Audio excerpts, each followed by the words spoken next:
Mm-hmm. The person I am talking to today, excuse my manners, hello. The person I'm talking to Hi. today is someone so important to me. It's my cousin. She is my father's sister's daughter. One of my favorite aunts, Aunt Javas, Aunt Jabu, Aunt Javas. She says she's the Vus Aunt Papem, yabo. So that's her daughter, and they're such a good partnership. They just inspire me, but she inspires me too. She says she writes poetry, so I used to pressure every time I release a book and say, "Where's your book?" But what if it was just a hobby, and she was a baby, so I include mess. But anyways, um, she will introduce herself and tell you how she knows me, even though I just told you, and then we'll ask what she does and what she wants to promote, her career, her aspirations. So, Tinstwalo, go for it. Kunjani? Hi, Putomtala. Um, my name is Tinstwalo, as you said, or Tinstwalo. Apparently, I don't pronounce it correctly. um, surname is Mondlane. Yeah. Brian is my big brother. Agna cousin, agna nix, abo put bam lap. Yes. Big brother from my mother's side, yabo. Yeah. Mhm. So that's how I regard him. Okay, thank you. What did I leave So, out? Okay. tell Sorry. us what you Mm. do, whether it's your career or what you do after work, whatever you're passionate about. Just tell us about who you are, what you do, what you're about. I think I'm resetting at the moment, but to speak about the old Tintswalo, Mm. I used to write poetry as you alluded earlier on. But the spark just went away when I started nursing. I'm a professional nurse. Mhm. I'm currently working in an ICU setting. I'm ICU trained. That's my specialty.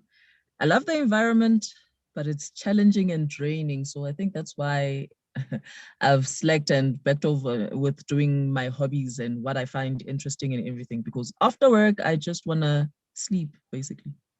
That's all. Mhm. Okay. So, if you had a choice, what else would you do? Do you have something that you'd love to do in a perfect world? In a perfect world, I don't. Hey, yeah, no.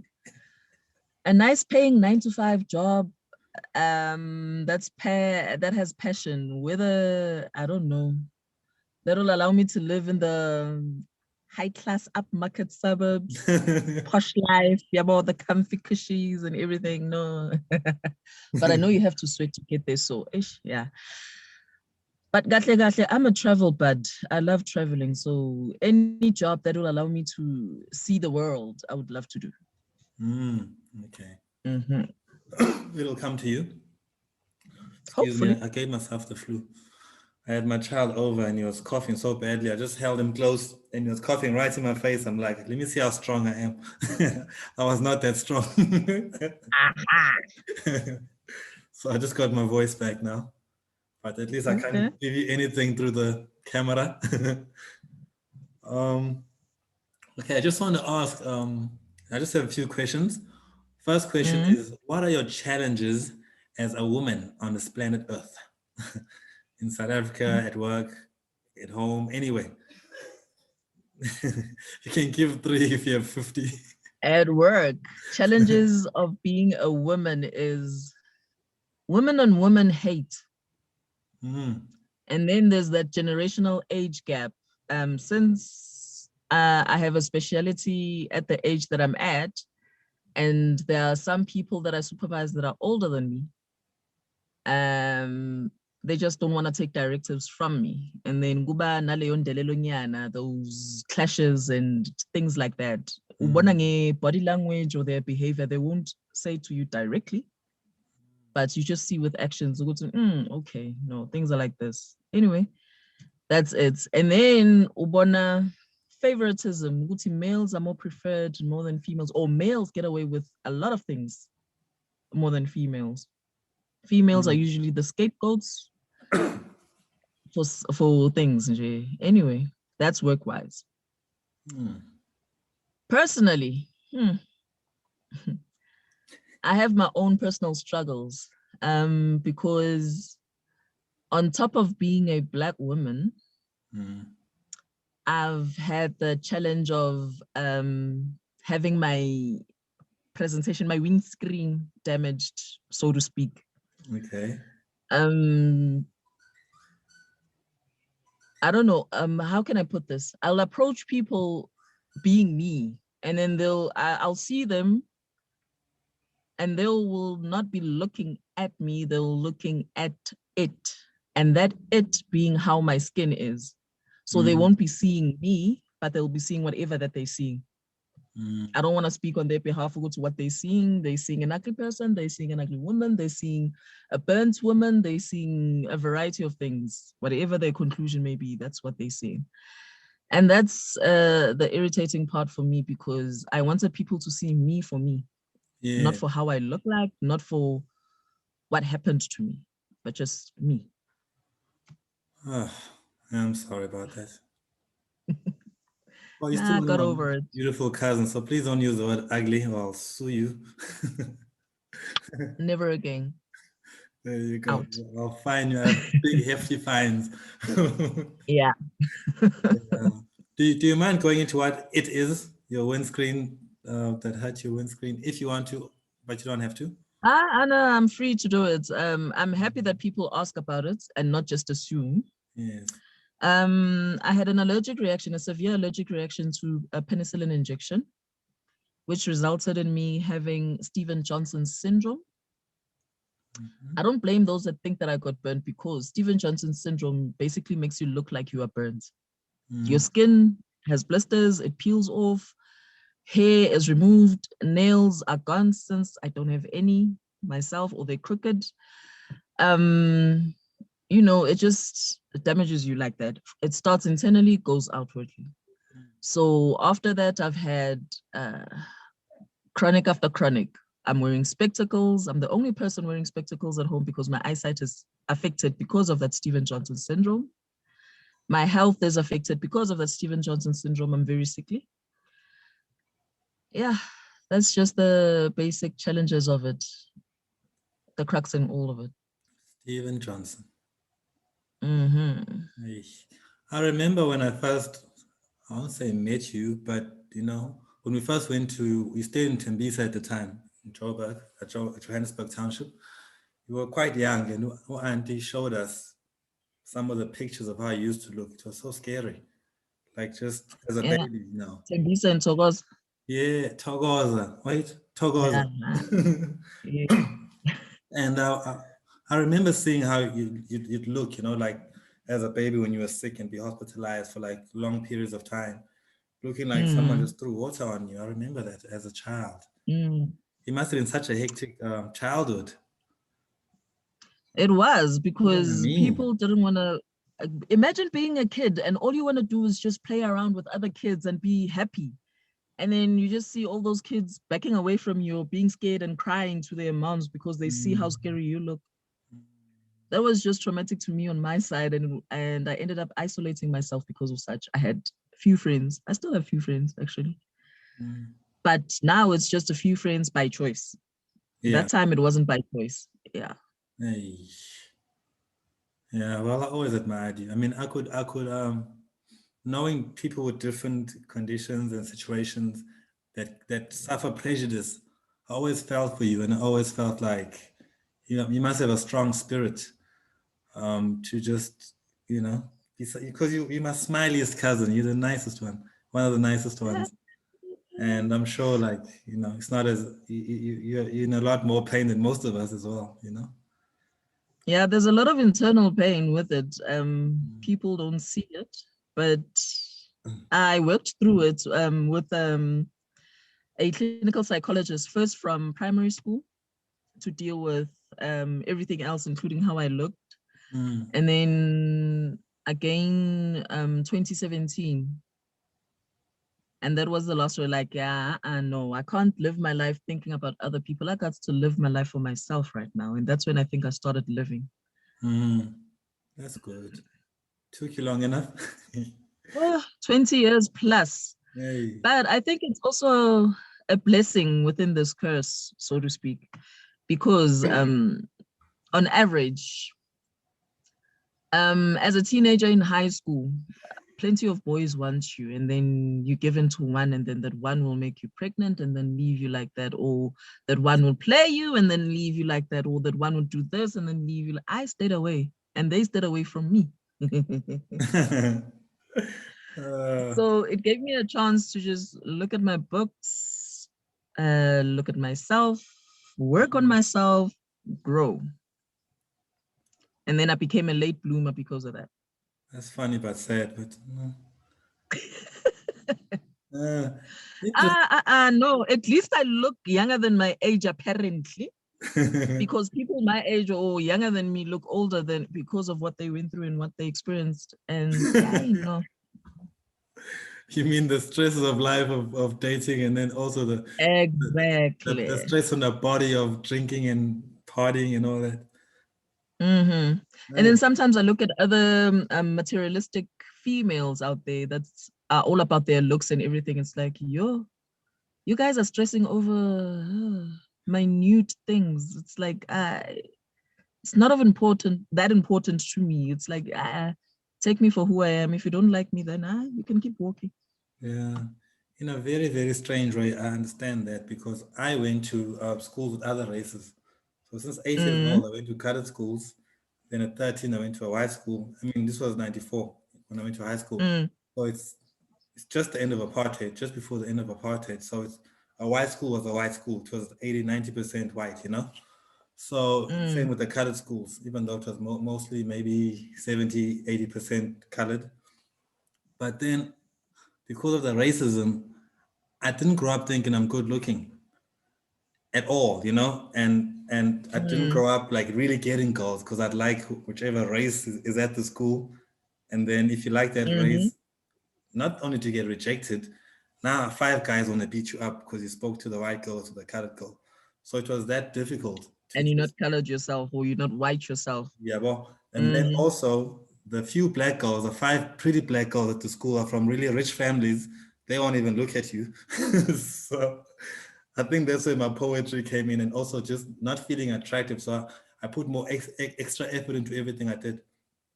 You know how they say the ugly guys, that's why they're rich, because they're not distracted by worldly things. Yeah. I have a little bit of that. I have a little bit of that thing where it's like, okay, girls don't want me. Let me see what I can do to make myself hot, to make myself special.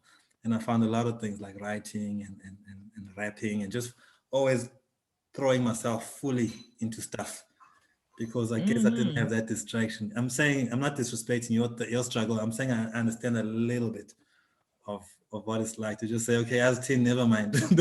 let me go that way. Just Do move me. on. Yeah. Yeah. No, I actually understand it. And that's where I think poetry came in. It started with having an assignment or a challenge at school, saying that we should write a poem about what friendship is about. That was my first poem. I laugh when I read about it right now. Oh. And then with regards to what you just said, you just reminded me of another poem that I wrote called Plastic Perception. And it's all about how people perceive you as fake, or you pretend to be fake. You're not being yourself just for the world. It's just plastic perception in every other way. And then you'll just end up being like plastic and thrown away. You're not of value. You're not that valuable because you are maintaining that plastic perception. That's powerful. I hope you keep your poems, and one day when you're like 90 years old, you just release them for us. I still have them, eh? Yeah, I do. I still have them. One day something will say release, release, release, release. Someone like the Playmaker. Yeah, yes. I can be pushy. When the time is right, I guess I will. Yeah, every few years I tell you to release. And then I forget you said no. Yeah. Okay. You also asked about challenges of being a woman in the work environment personally, and where else? Anyway, in general, I mean, In especially due to general. men, just in general, like because I have a book called Woman Love 365, not only on Women's Day. And all of us, men, women, elders, must make life easy for women. And when you make life easy for women, then the women love us. See, my issue is the women don't love me. I want them to love me. So whatever made you guys angry, we must fix it so you guys can love me. Yeah, well? That's the idea. For selfish reasons. Sorry, ladies. For selfish reasons. But your book, you wrote it like you speaking to me. It's like you hear face to face. It's a face to face conversation between two people and just exchanging experiences. I'm so amazed at how I can relate to everything that you've written so far as I've read. Thank you for buying, by the way. She bought the book and then I took months to send it through. Thank you. I forgot. Thank you. So you read it? I haven't finished. I've started. Yeah. Thank you. Ungobile is keeping me busy, yo. Anyway. Really? Yeah. Anyway, another challenge. Women. It's together with motherhood. It's a struggle juggling the two, hey? Work-wise, motherhood, and your social life too. I know. Somewhere, somehow one gets to give, or one of the other gets to give, and one takes a priority more than the others. So right now, motherhood is taking priority and my social life is neglected most of the time. So yeah, I'm still trying to balance those. I guess it'll be balanced when baby girl is out of her nappies, walking and talking on her own. Yeah. Good luck and well done. She's so beautiful. Hey, thank you. Thank you. She's serious and then she just has this precious smile. And people don't believe me until I show them pics. She is me as a baby. I remember. Oh, man. Hey, they're so precious. But and then doesn't she look like maybe this is me though. My sons look like several relatives at the same time. Like the smile will be like that. Yeah, she has that. She has the thing. She looks like her both her grannies from both sides, both parents. She looks like her dad. She looks like her dad's sister. She looks like me. She looks like Ukok JJ, as you alluded. Like, yeah, she has all the faces in one. It's precious. It depends on who's looking. Yeah. You know, I don't want to make you sad. My son, my firstborn, is very light-skinned. He even looks like your late sister sometimes. Hey, the screen stopped. You're frozen. You're frozen. Oh, there you are. You're back. Hey. Okay, you're back. I don't know what happened now. Yo. You just froze. I was saying, Cairo sometimes looks like Nonjabulo. It's like it's precious. I mean, I love it, you know. But I'll see Genge, as we call her, and I'll be like, wow. Yeah.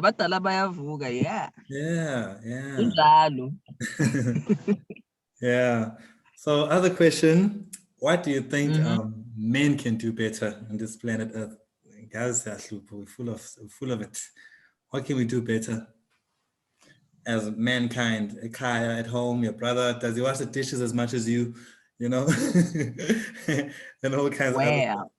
I don't think it's this thing. I think it'll be better if it starts at a young age from the parents. When you're raising a boy child, people have been paying more attention to the girl child and neglecting the boy child, and therefore the boy child grows up to be the man that he is today and what we see today. The boy child doesn't have basic life skills, or majority of the boy childs do not have basic life skills, just like cooking, cleaning, laundry, ironing, those type of things. It's always associated with the female, right? Right. Why not empower the boy child instead of looking for a maid in another woman? That look for a partner, a person that will motivate them, empower them, and grow with them with whatever venture they venture into in life, whether it's business, personal, pleasure, whatever. I love that. Life skills. That's just my viewpoint. But yeah, grown-ups can start to be more understanding towards the feminine species. don't just assume ukuthi females want this, therefore it's like this. Communication is key for me. Speak about your troubles, speak about what you want or what your expectations are from the other person or the female. And mind your tone. You're very sensitive to how you say it, not just what is said, but the how part. No, don't just be too harsh. Always be gentle. Yeah. That's just how I see it. I love that. I love that. Boys, are you watching? Everybody must watch this. That's why it's gotta be you guys' voices more than mine, you know? Yeah. No, that was powerful. That was powerful. And then another question. This is almost in closing, but it's more so when I say Woman Love 365, what comes to mind for you? There's so many things I couldn't finish the ideas, so I just thought, let me call it that, and then I'll just talk to everybody forever. What comes to mind to me is two things. Males appreciating females continuously, not just on special occasions, one. And then Women Love 365 is women showing love continuously, not on a conditional basis to everybody. Remember I mentioned women on women hate. Women can also show love to other women. Why not empower another lady instead of having that PhD syndrome or the pull her down syndrome that we have? It's like a genetic disease of sorts. We need to get rid of it. So that's what comes to mind for me. Well said. Thank you so much. And then anything else in closing? I love love. I love seeing love. And I don't know, man. I don't want to see myself outside of love or without love. Yeah, bro. Because no. It'll be a terrible place to be at. So I just love telling people, Uguti, I appreciate them. If I feel the need to tell you, Uguti, hey, Ndota, I know, no, well done. I will do that. Please. Give credit where credit is due. Show love where love is due. Like, just be loving. If you don't get it back, it's fine. It's just working on your soul. That's all. It never runs out. No, thank you, Tinstwalo. You know, in closing, I just want to say you're really important to me, and I am proud of everything you're doing. And I remember I got so excited when I saw you going on the cruise and vacationing with your boyfriend. I'm like, yeah, I love this because, you know, I think you were at the beach the one time covered in sand. That's what sand. brings out the happiness in me traveling. Man. I get excited just by thinking about it. Because some of these things, you know, you think it's taboo or something like that, but you want to see everybody happy. I want to see my sisters, my cousins living life, being loved. Whether or not they want to marry, it doesn't matter. Everyone must just be loved, and we must have this. I must see joy in everybody, you know. So keep going, do some more, enjoy some more, live some more, and just fly. You know, you really you do inspire me, especially your journey with my aunt and just making stuff happen. You know, some of the tougher challenges you've gone through and how you handle them. Yeah. You know, so I'm proud of you, and you stay strong, and I'm always here to listen without judgment. If I judge you, I'll tell you I'm judging you, but I try not to judge. And I'm happy to be judged as well. Tell me if you don't like something I'm doing or my approach to something. You know, sometimes I don't talk to people because I just need to survive. And so I want that later when I survive this thing. But if you want to scold me, please scold me. I'm big brother, so no one scolds me. Sometimes I need to be scolded, but you have to love me like you do to scold me. If I'm Tanya, shut up. But people like you love me. I really do need it sometimes. Just that conversation. So thank you. Thank you for your time. I know you're busy. And yeah, we'll stay in touch. I can call you Gogo being but we're going to hang up now. I mean, I'll stop recording now and then we'll talk a little more. So don't go, okay? Okay, sure. Thanks for watching, everybody. Pleasure. Thank you. All right. Thank you. All right. Bye-bye.